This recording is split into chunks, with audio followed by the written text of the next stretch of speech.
இந்த கதை தமிழ்நாட்டின் ஒரு அமைதியான கிராமப்புற பகுதியில் தொடங்குகிறது. படத்தின் நாயகன் கலையரசன் ஒரு அமைதியான மற்றும் அதிகம் பேசாத மனிதனாக அறிமுகமாகிறார். அவர் ஒரு சிறிய பண்ணை மற்றும் தோட்டம் வைத்திருப்பவர். அவரோடு தீபா பாலு நாயகியாக நடித்திருக்கிறார். இவர்கள் இருவரும் ஒரு மகிழ்ச்சியான தம்பதியினராக தங்கள் வாழ்க்கையை தொடங்கி வருகின்றனர். இவர்களது வாழ்க்கையில் நகைச்சுவை மற்றும் நட்பை கொண்டு வருபவராக பால சரவணன் ஒரு முக்கிய பாத்திரத்தில் நடித்திருக்கிறார். ஆரம்பத்தில் கதை மிகவும் சாதாரணமாக நகர்கிறது. ஆனால் அந்த கிராமத்தில் திடீரென மர்மமான முறையில் சில விலங்குகள் கொல்லப்படுகின்றன. கிராம மக்கள் இதை கண்டு அஞ்சுகிறார்கள்.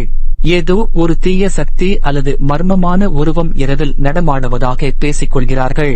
ஆனால் விரைவில் விலங்குகள் மட்டும் இன்றி சில மனிதர்களும் மர்மமான முறையில் இறக்கத் தொடங்குகிறார்கள். இந்த தருணத்திலிருந்து படத்தின் வேகம் அதிகரிக்கிறது. கலையரசன் ஒரு விசித்திரமான மன அழுத்தத்தால் பாதிக்கப்படுகிறார்.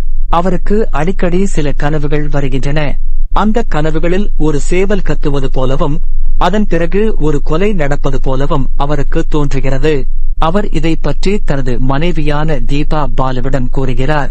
ஆனால் அது வெறும் மனப்பிரமை என்று அவர் சமாதானம் செய்கிறார். பால சரவணன் தனது நண்பனின் இந்த மாற்றத்தைக் கண்டு கவலை கொள்கிறார். அவர் கலையரசனுக்கு உதவியாக இருக்க முயல்கிறார். கிராமத்தில் நடக்கும் ஒவ்வொரு கொலைக்கும் முன்பாக ஒரு சேவல் பலத்த சத்தத்துடன் கத்துவதை மக்கள் கவனிக்கிறார்கள். இதனால் அந்த மர்மமான கொலைகாரனுக்கு கொலை சேவல் என்று பெயர் சூட்டுகிறார்கள். காவல்துறை விசாரணையில் இறங்குகிறது. ஆனால் எந்த ஆதாரமும் சிக்கவில்லை. ஒவ்வொரு கொலையும் மிகவும் திட்டமிடப்பட்டு எந்த தடயமும் இல்லாமல் நடத்தப்படுகிறது. கலையரசன் தனது மனநிலையை குறித்து மருத்துவர் ஒருவரை சந்திக்கிறார். அப்போதுதான் அவருக்கு ஒரு அதிர்ச்சியான உண்மை தெரிய வருகிறது. அவருக்கு பிரிவு மனநிலை பாதிப்பு டிசோசியேட்டிவ் ஐடென்டிட்டி டிசார்டர் இருக்கலாம் என்று மருத்துவர் சந்தேகிக்கிறார். அதாவது அவருக்கு தெரியாமலேயே அவருக்குள் இன்னொரு நபர் ஒளிந்திருக்கலாம் என்று கூறப்படுகிறது. இதை கேட்டு கலையரசன் நிலை குலைந்து போகிறார். தான் அறியாமலேயேதான் இந்த கொலைகளை செய்கிறோமோ என்று அவர் அஞ்சுகிறார். தீபா பாலு தனது கணவரை பாதுகாக்க போராடுகிறார். அவர் சொந்தமாக சில உண்மைகளை கண்டறிய முயல்கிறார். அப்போது அந்த கிராமத்தின் கடந்த காலத்தை பற்றிய ஒரு ரகசியம் வெளிப்படுகிறது. பல ஆண்டுகளுக்கு முன்பு அந்த கிராமத்தில் ஒரு அநீதி இழைக்கப்பட்டதும் அதில் பாதிக்கப்பட்ட ஒரு குடும்பத்தின் வாரிசுதான் இந்த பழிவாங்கலை தொடங்கியிருப்பதும் தெரிய வருகிறது. கலையரசனுக்கும் அந்த பழைய சம்பவத்திற்கும் என்ன தொடர்பு? அவர்தான் அந்த கொலைகாரனா அல்லது அவரை யாராவது பகடைக்காயாக பயன்படுத்துகிறார்களா என்பதுதான் படத்தின் மீதி கதை. பால சரவணன் தனது நகைச்சுவையான பாணியிலிருந்து மாறி படத்தின் ஒரு முக்கிய திருப்பத்தில் கலையரசனுக்கு பேருதவி புரிகிறார். இறுதிக் காட்சியில் உண்மையான கொலைகாரன் யார் என்பது வெளிப்படும் போது யாரும் எதிர்பார்க்காத ஒரு அதிர்ச்சி காத்திருக்கிறது.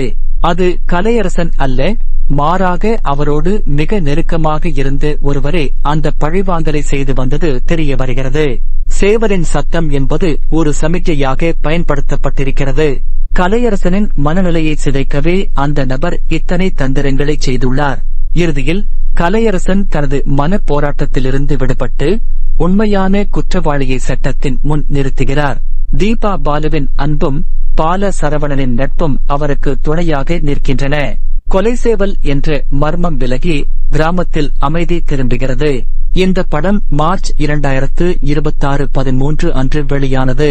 3 வருட தாமதத்திற்கு பிறகு வந்தாலும் இதன் விறுவிறுப்பான திரைக்கதை மற்றும் நடிகர்களின் நடிப்பு மக்களிடையே நல்ல வரவேற்பை பெற்றது. VR துடிவாணன் தனது முதல் படத்திலேயே ஒரு நேர்த்தியான த்ரில்லர் படத்தை கொடுத்துள்ளார்.